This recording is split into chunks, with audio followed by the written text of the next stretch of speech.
Ang paghahari ni Josiah sa Huda. Ika-34 na kabanata. Si Josiah ay 8 taong gulang na maging hari. Sa Jerusalem siya tumira, at naghari siya roon sa loob ng 31 taon. Matuwid ang ginawa niya sa paningin ng Panginoon, at sumunod siya sa pamumuhay ng ninuno niyang si David, at hindi siya tumigil sa paggawa ng tama. Nang ika-8 taon ang paghahari niya, habang bata pa siya, nagsimula siyang dumulog sa Diyos ng kanyang ninunong si David. At noong 12 taon ang paghahari niya, nilinis niya ang Huda at Jerusalem sa pamamagitan ng pagpapagiba ng mga sambahan sa matataas na lugar, ng mga posteng simbolo ng Diyosang si Asyera, ng mga Diyos-Diyosan, at mga imahen. Ipinagiba rin niya ang mga altar para kay Baal, at ang mga altar na pagsusunugan ng insenso sa tabi nito.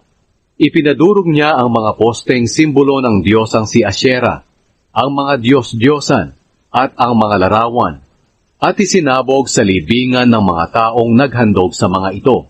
Ipinasunog din niya ang mga buto ng mga pari na dayuhan sa mga altar na pinaghahandugan ng mga ito.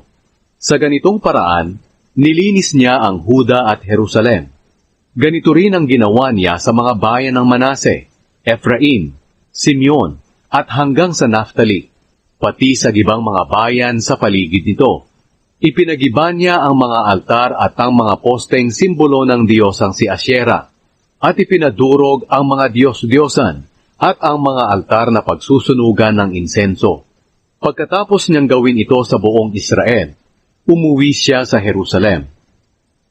Natagpuan sa templo ang aklat ng kautusan.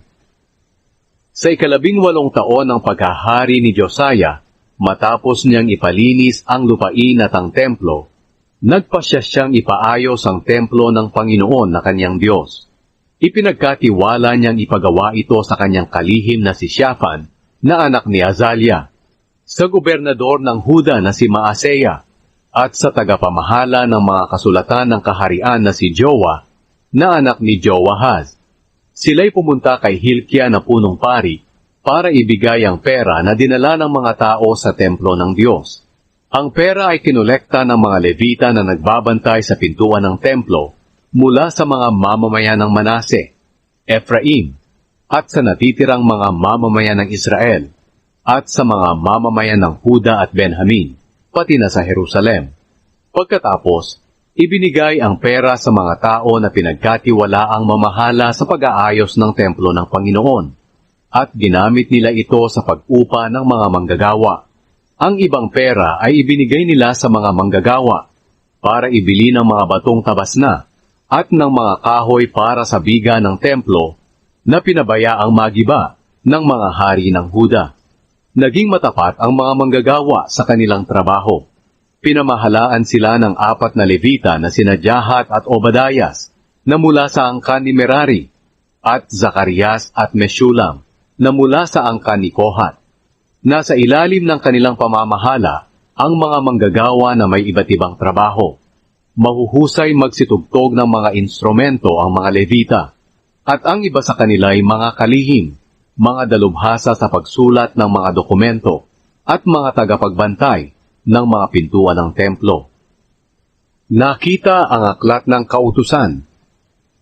Habang kinukuha ang pera na kinolekta sa templo ng Panginoon, nakita ni Hilkia na pari ang aklat ng kautusan ng Panginoon na ibinigay sa mga Israelita sa pamamagitan ni Moises. Ibinalita niya kay Shaphan na kalihim ng hari na nakita niya ang aklat ng kautusan sa templo ng Panginoon. Pagkatapos, ibinigay niya ito kay Shaphan, at dinala ito ni Shaphan sa hari.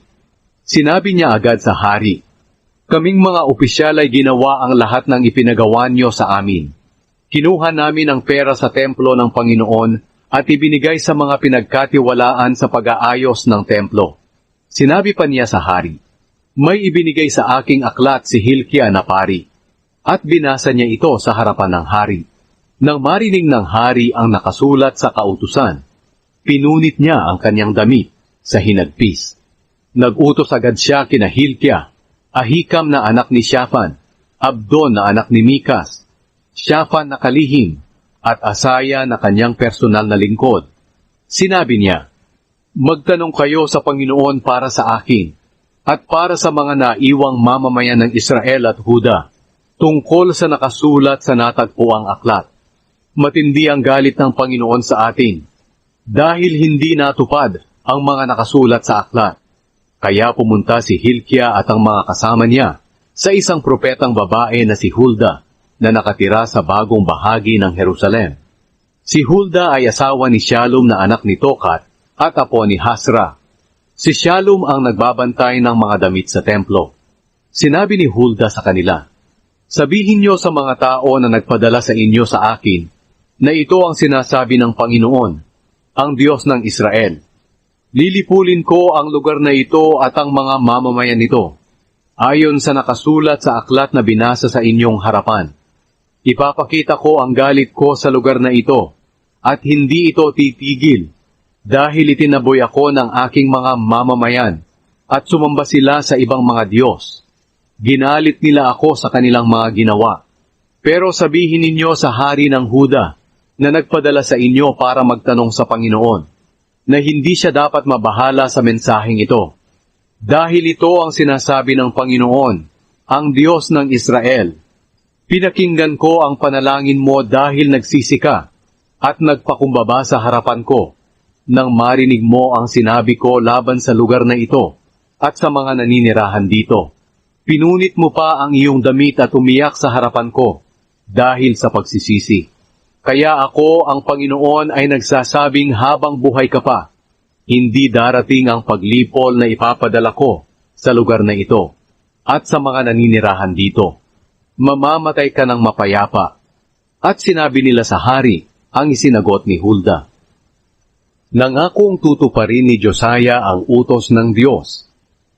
Pagkatapos, ipinatawag ni Haring Josiah ang lahat ng tagapamahala ng Huda at Jerusalem. Pumunta siya sa templo ng Panginoon, kasama ang lahat ng mamamayan ng Huda at Jerusalem, mula sa pinakatanyag hanggang sa pinakamababa. Sumama rin ang mga pari at mga Levita. Binasa sa kanila ni Josiah ang lahat ng nakasulat sa aklat ng kautusan ng Diyos na nakita sa templo ng Panginoon. Pagkatapos, tumayo si Josiah sa tabi ng haligi na madalas tayuan ng hari at gumawa siya ng kasunduan sa presensya ng Panginoon. Nasusundin niya ang Panginoon sa pamamagitan ng pagtupad ng kanyang mga utos, katuruan at tuntunin ng buong puso't kaluluwa. Nangako siyang tutuparin niya ang mga ipinapatupad ng kasunduan ng Diyos na nakasulat sa aklat. At sinabi rin niya sa mga mamamayan ng Jerusalem at Benjamin na mangako sila na tutuparin nila ang kasunduan ng Diyos. Kaya sinunod nila ang kautusan ng Diyos, ang Diyos ng kanilang mga ninuno. Pagkatapos, ipinaalis ni Josiah ang lahat ng kasuklam-suklam na mga Diyos-Diyosan sa buong lupain ng Israel, at pinaglingkod ang mga tao sa Panginoon na kanilang Diyos. Habang buhay siya, sinunod nila ang Panginoon, ang Diyos ng kanilang mga ninuno.